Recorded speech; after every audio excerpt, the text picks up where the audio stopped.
Тэгээ улсын их хурлын эрхэм гишүүдээ хүндэт ард иргэдээ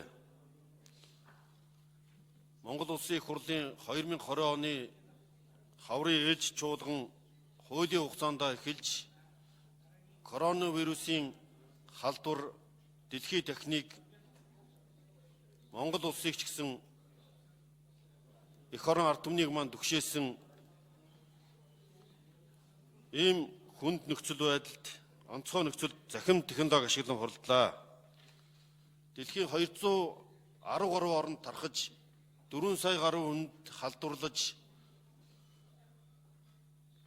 дэлхийн техник түгшээсэн аюул тахлаас ард иргэдээ сэргийлэн хамгаалах чиглэлээр Монгол улсын төр засаг онцгой хүчин чармаалт гарган ажиллаж байна. Улсын их хурлын гишүүд санаачлан улсын их хурлын тамгын газартай хамтран коронавирус сар тахлаас урьдчилан сэргийлэх, тэмцэх, нийгмийн эдийн засгт үзүүлэх сөрөг нөлөөллийг бууруулах нэг удаагийн хууль болон коронавирус халдвар COVID-19-ийн цар тахлын үед иргэдийн эрүүл мэнд орлогыг хамгаалах, ажлын байрыг хадгалах, эдийн засгийг идэвхжүүлэх багц зарах хэмжээний тухай хууль, коронавирус халдвар COVID-19-ийн цар тахлын үед санхүү эдийн засгийн доктортой байдлыг хангах, эрслээс урьдчилан сэргийлэх, төрийн үйлчилгээнд захим шилжилт хийх арга хэмжээний тухай улсын их хурлын тогтоолыг баталсан. Эдгээр хууль тогтоомжуудын хүрээнд 2020 оны 4-р сарын 1-ээс эхлэн 10-р сарын 1 хүртэл 0-аас 18 насны хүүхэд бүрд 100 мянган төгрөг олгохоор боллоо. Энэхүү арга хэмжээнд Монгол улсын ирээдүй хойж улсан 1 сая 100 мянга гаруй хүүхэд хамрагдж байна. Өнчин хүүхдүүдийн тэтгэмжийг 100 мянган төгрөгөөр нэмж 288 мянган төгрөг болгосноос гадна өргө толгойсон 4-өөс дээш хүүхэдтэй эцэг эхчүүдийн тэтгэмжийг мөн 100 мянган төгрөгөөр нэмлээ. Ингэснээр 288 төгрөг болох шийдвэр гарч бодитоогоор хэрэгж эхэлсэн. Их хүүхдийг инээр хамгаалахын арга хэмжээнд талархсан эхчүүд хүүхдүүдийн талархал улсын их хурл засгийн газарт энэ нэр дээр ирсээр байна. Түүнчлэн нийгмийн халамж дэмжлэг зайлшгүй шаардлагатай бага орлоготой иргэдийн хүнсний толооны мөнгийг 2 дахин нэмэгдүүлсэн. Нийгмийн халамжийн тэтгэврийг 100 мянган төгрөгөөр нэмгэлээ. Тухайлбал нийгмийн халамжийн сангаас тэтгэвэр авдаг 3600 өндөр настан сардаа 188 мянган төгрөг авдаг байсныг 288 мянган төгрөг болгон авахар нэмлээ. Хөгжлийн бэрхшээлтэй болон одоо иргэд олгодог тэтгэмжийг 100 мянган төгрөгөөр нэмлээ. Малчдын орлого болон ноолуурын салбарын худалдаа авалт үйлдвэрлэлийг дэмжих зорилгоор малчин өрхүүдэд ноолуурын килограмм тутамд 20 мянган төгрөгийн урамшуул олгохоор шийдвэрлэсэн. За өнөөдөр эцэслэн шийдвэрлээ малчин болон мал бүхэн иргэдэд энэ арга хэмжээг 6 сарын 5-ны дотор авч хэрэгжүүлэх чиглэлийг өгсөн. За эдгээр арга хэмжээ болон нийгмийн даатгалын шимтгэлийг тэглэх, албан татвараас чөлөөлөх, үйл ажиллагаанд доголдсон хувийн хвшлийн аж ахуй нэгжүүдэд 200 мянган төгрөгийн бэлэн мөнгөний дэмжлэгийг ажилгүй улсын иргэдэд нь олгох, зээлийн хүүг бууруулах зэрэг хойшлуулчгүй шийдвэр нь иргэдэд дээдлсэн төр орчин байхын утга учирыг харуулсан сайн жишг гэж бодож байна. Цаашид хямралаас сэргийлэх, уналт дуруудлыг тогтоон барих, багасгах, үйлдвэрлэлийн үйлчилгээг хөрөнгө оруулалт, хөнгөлт зээлээр дэмжих замаар эдийн засгаа тэлэх, иргэдийнхээ амжиргаа, айл өрхийн хэрэглээ хангамжид хямралт нэрвүүлэхгүй байх чиглэлээр авсан эдгээр арга хэмжээг цаг адалгүй шуурхай хэрэгжүүлж үр дүнд хүргэх нь нэн чухал гэдгийг зохон тэмдэглэж байна. Тухайлбал хөсөөтийн халдвар төвчин судлалын төвийн шинэ байр түрээсийн асуудлыг шийдвэрлэх, хөгжлийн бэрхшээлтэй иргэдийн суралцах хөгжих, чөлөө цагаа өнгөрөөх зэрэг ажлыг засгийн газар хойшлуулшгүй хэрэгжүүлэх шаардлагатай байна. За энэ чимлэгийн ажилтан төрийн тухай албан агшид зориулсан ипотекийн орон сууцны хөнгөлөлтөө хөтөлбөр хэрэгжүүлэх шийдвэрийг хэрэгжүүлж нийслэлийн засаг даргад үүрэг болгосон. Эрхэм гишүүдээ хаврын ээлж чуулган 30 өдөр үргэлжилж чуулганы нэгдсэн болон байнгын орооны хуралдаан 71 удаа, төр хороо 2 удаа хуралдаж 124 хууль тогтоомжийг хэлэлцэн баталсан байна. 20 цээр хязгаарлалтын нөхцөл дунджаар 66% эрсдэлтэйгээр хуралдаанд оролцож богино хугацаанд өндөр бүтээмжтэй ажилласан улсын их хурлын гишүүдтэй талархал илэрхийлье. За та бид үндсэн хуульд оруулсан нэмэлт өөрчлөлтийн үзэл санааг амжуулах хэд хэдэн томоохон хуулийг хэлцэн батлаа. Улсын их хурлын тухай, улсын их хурлын хуралдааны дэгийн тухай, Монгол улсын засгийн газрын тухай, хөгжлийн бодлого төлөвлөлтийн тухай, төрийн аудитын тухай хуулиуд болон Монгол улсын урт хугацааны хөгжлийн үзэл баримтал алсын хараа 2050 хөтөлбөрийг энд дурдж болно. Улсын их хурлын үйл ажиллагааг боловсронгуй болгох, хариуцлагыг сайжруулах, засгийн газрыг эмхлэн байгуулах, хөгжлийн бодлого төлөвлөлтийн доктортой байдлыг хангах, төрийн санхүү төсвийн хяналтыг хараа тусаар хэрэгжүүлэх зэрэг суур өөрчлөлтүүд эдгээр хуулинд тусгалаа олсон. За шүүхийн тухай багц хууль, засаг захиргаа нутаг дэвсгэрийн нэгж түүний удирдлагын тухай зэрэг хэд хэдэн хуулиудын эхний хэлэлцүүлгийг хийж дараагийн парламентод хүлээлт өгч байна. Үндсэн хуулийн нэмэлт өөрчлөлтийн дагавар хуулиудыг хоёр парламент дамжиж хэлцдэг олон улсын жишгийг ч гэсэн харгалзан үзсэн болно. Удахгүй болох улсын их хурлын сонгуулийн үр дүнгээр байгуулагдах шинэ парламент эрх зүйн хувьсгал хийх эрхэм зорилтыг цаашид эрэм дараатай үргэлжлүүлнэ гэдэгт итгэлтэй байна. Эрхэм гишүүдээ, өнөөдөр улсын их хурлын гишүүдэд төлөөлж 7 гишүүнийг Монгол төрийн 7 эрднийг бэлэгдэж бас онцлон тодруулсныг бас та бүхэндээ дуулах гэж таатай байна. Монгол төрийн ой санамж шудраг ёсны төлөө тууштай тэмцэл төрийн түшээ тулгуур болдог төрийн түшээд бол манай дуршлагтай парламентчид юм а. Дуршлагтай парламентчдыг бүтээхэд төр парламент 20-30 жилийг зарцуулдаг. Үүнд бид улсын их хурлын гишүүн Данзангийн Лүндэ Жандсан, улсын их хурлын гишүүн Цэндийн Нямдорж нарыг онцлон дурдж байна. Үндсэн хуулийн нэмэлт өөрчлөлтийн эхийг баригч Дэл Лүндэ Жандсан, үндсэн хуулийн нэмэлт өөрчлөлтийг боддоо хэрэгжүүлэгч зөвшөлтсөл редакцийн комиссд идэвхтэй ажилласан Цэндийн Нямдорж нар бол Монгол төрийн хууль тогтоох ажиллагааны нөмөр нөөлөг түшиг тулгуур болсныг онцлон тэмдэглэж байна. Монголын төр зүтгэсэн хүндээ ээлтэй байх ёстой. Эдгээр хүмүүс нь Монголын төр ёсны, шудраг ёсны, ёс зүйн, тууштай тулхтай ажиллахын үнний төлөө тэмцлийн гол нөмөр нөөлөг болж ирснийг би энд онцлон тэмдэглэмээр байна.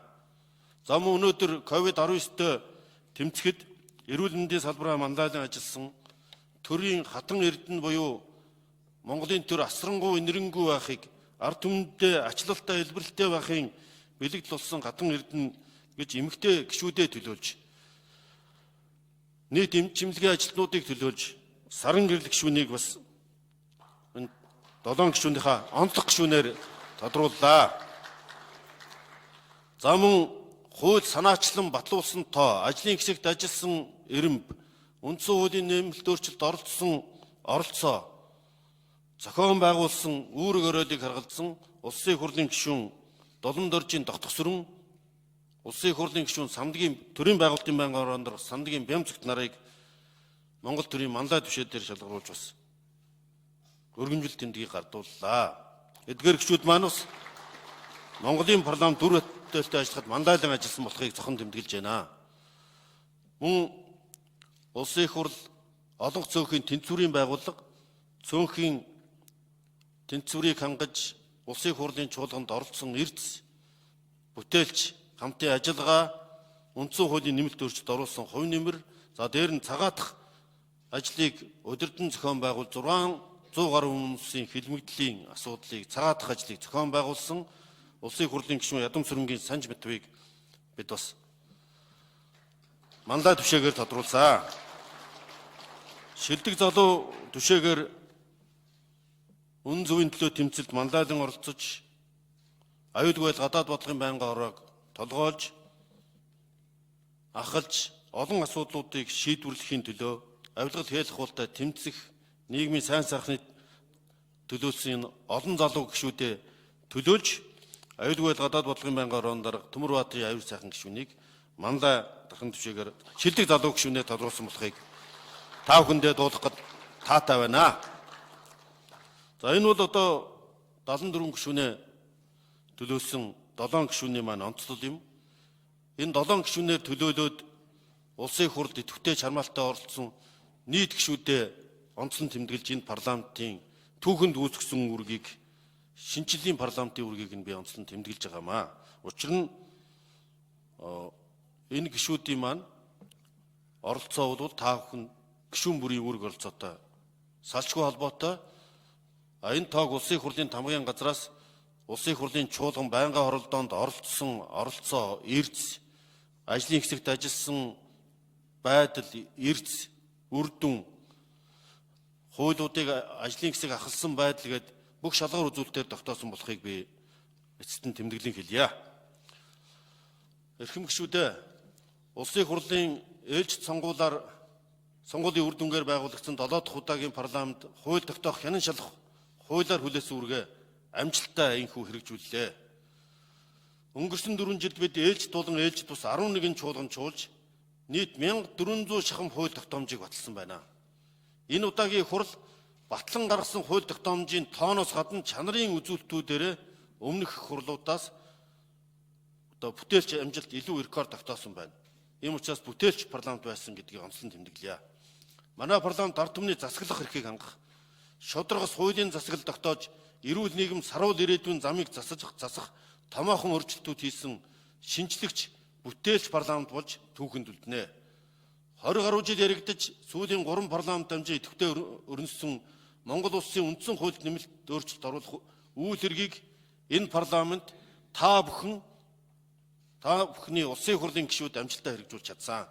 Энэхүү нэмэлт өөрчлөлтөөр засаглалын харилцан хяналт тэнцлийг хангах, төр хариуцлагатай доктортой шүүх засаглал шудраг хараат бус нутгийн удирдлагын тогтолцоо иргэндээ нутгийн хөгжилтөө чиглэсэн бие даасан бах баялагын үр шим иргэдэдээ дэгч шудраг хүртэж санд хурантлагдсан баялагын санд хурантлагдсан хөгжлийн төлөө зарцуулагдж байж тулгуур зарчмуудыг тогтоолоо.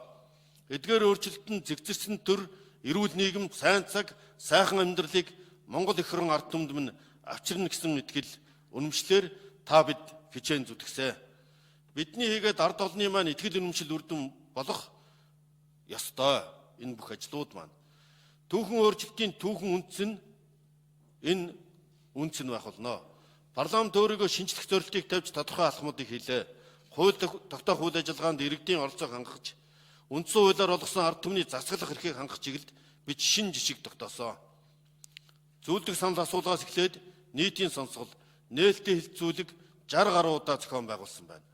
Хуулийг ард түмэн олон нийтийн төлөөлөлтөд хамт боловсруулж, хэлэлцэж, зөвлөлдөж баталсан ийм жишиг манай парламентын үед хэлбэржиж тогтлоо. Парламентын танхимыг хэрүүл маргааны биш, шинжлэх ухаанч мэтгэлцээ өрнөдөг энэдэр болгох, гишүүдийн ёс зүй хариуцлагыг дээшлүүлэх чиглэлээр дэгийн тухай хуульд өөрчлөлт оруулж, парламентын судалгааны хүрээлэнг байгууллаа. Хурууны ээгээр санал хураалт, эрцийг бүртгэдэг технологийн нэвтрүүлснээр хуралдааны эрдцийн дундаж 60-аас дээш хувь төрлөө. Улсын хурлын алсын хараа болсон стратеги төлөвлөгөөг 17 жилийн дараа шинжилэн баталлаа. Улс төрөөс ангид хараа тус мэрит зарчимд суурилсан төрийн албыг төлөвшүүлэх зорилгоор төрийн албаны тухай хуулийн шинжилсэн найруулгыг хийсэн. Татврын 1% тогтолцоог бүрдүүлж үйлдвэрлэгчдэд дэмжин дидэх хэрэгцүүн шинэ орчин бүрдүүллээ. Эрдэнэт үйлдвэрийн 49%-ыг төр ард түмний өмчил үлдээж, оюу толгойд Монголын эрх ашгийг хангуулах тогтоолыг баталсан. Малчдын тэтгэврийн насыг наашлуулж, ээжүүдэд цалинтай болгож, багш нар залуучуудаа дэмжсэн хууль баталж, эмч нарын цалин нэмж, ахмадуудынхаа тэтгэврийн зээлийг тэгэлсэн. Энэ мэт олон чухал шийдвэрүүдийг улсын хурлаас гаргасныг онцлон нэрлж болно. Шинжлэл зэгцэрх өөрчлөлтөд чиглэсэн эдгээр хууль тогтоомж бүрэн хэрэгжиж, үр дүнд хүрэх сайхан ирээдүйн ихийг тавьснараа та бид бахархах цаг удахгүй ирнэ гэдэгт итгэлтэй байна. Энэ ташрамд хууль тогтоох хянан шалах бүрэн эрхээ хэрэгжүүлэхэд мэргэжил арга зүй техник зохион байгуулалтын тусцааг өндөр түвшинд үзүүлсэн ил үлзий сайхан дарагтай улсын хурлын тамгын газрын нийт хамт олонд улсын хурлын гишүүдийнхээ нэрийн өмнөөс гүн талархал илэрхийлж цаашдын ажилд нь амжилт хүсье. Эрхэм гишүүдээ төрийн эрх дээд байгууллагад түмнээ төлөөлөх, ард түмнээсээ авсан бидний томилтын хугацаа өндөрлөгдөх гэж байна. Амьдрал бол цагийн хэмжээ юм а. Энэ хэлхээ дуусчихгүй гэсэн мэрэгэн үг байдаг. Дуусчихгүй цаг хугацааны нэгэн хэлхээ болсон бидний 4 жил эх орон ард түмнийхээ тусын тулд цаашидч тасралтгүй үргэлжлэнэ гэдэгт эргэлзэхгүй байна. Улсын их хурлын эрхэм гишүүд та бүхэндээ болон Монгол улсынхаа нийт ард иргэдэд амжилт ялалт баяр бахархлыг хүсэн өрөөё. Улсын их хурлын тухай хуулийн 29-14 заасны дагуу 2020 оны хаврын ээлжид чуулган төр завсарлуулж байгааг мэдэгдэе.